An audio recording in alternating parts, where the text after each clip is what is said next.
सनसनीखेज इंकशाफ के बाद उनकी जान को लंदन में खतरात लाहिक है। तस्नीम हैदर शाह गुज़श्ता रोज प्रेस कॉन्फ्रेंस के बाद कल रात से किसी के राबते में ही नहीं है।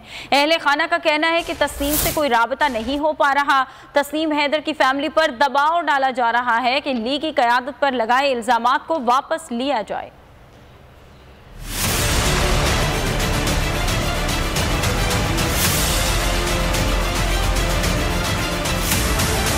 तस्नीम हैदर शाह के लर्ज़ाखेज़ इंकशाफात, नून लीगी सफ़ों में खलबली मच गई। तस्नीम हैदर की जान को लंदन में खतरात लाहक हैं, जान से भी मारा जा सकता है। तस्नीम हैदर शाह प्रेस कॉन्फ्रेंस के बाद से किसी के राब्ते में नहीं है। अहले खाना परेशानी का शिकार है। अहले खाना का कहना है कि तस्नीम से कोई राब्ता नहीं हो पा रहा। पाकिस्तान पैट्रियोटिक फ्रंट के सरबराह चौधरी तारिक ने बोल न्यूज से गुफ्तगू करते हुए कहा कि नून लीग की जानिब से तस्नीम हैदर शाह की जान को खतरा है। मुस्लिम लीग नून से आप कुछ भी एक्सपेक्टेशन रख सकते हैं। ये अपनी ताकत को हमेशा इस्तेमाल करने की कोशिश करते हैं और हमें बड़ा फिक्र है उनके बारे में कि अल्लाह करे वो खैरियत से हो, मगर अभी तक मेरा उनसे रब्ता नहीं हो रहा। मैं सुबह से कंटिन्यूसली उन्हें फ़ोन कर रहा हूँ और उनका फ़ोन भी बंद जा रहा है। तस्नीम हैदर शाह और उनकी फैमिली पर जोर डाला जा रहा है कि वो गुज़िश्ता रोज होने वाली प्रेस कॉन्फ्रेंस में मुस्लिम लीग नून की क़यादत पर लगाए गए इल्ज़ामात वापस लें।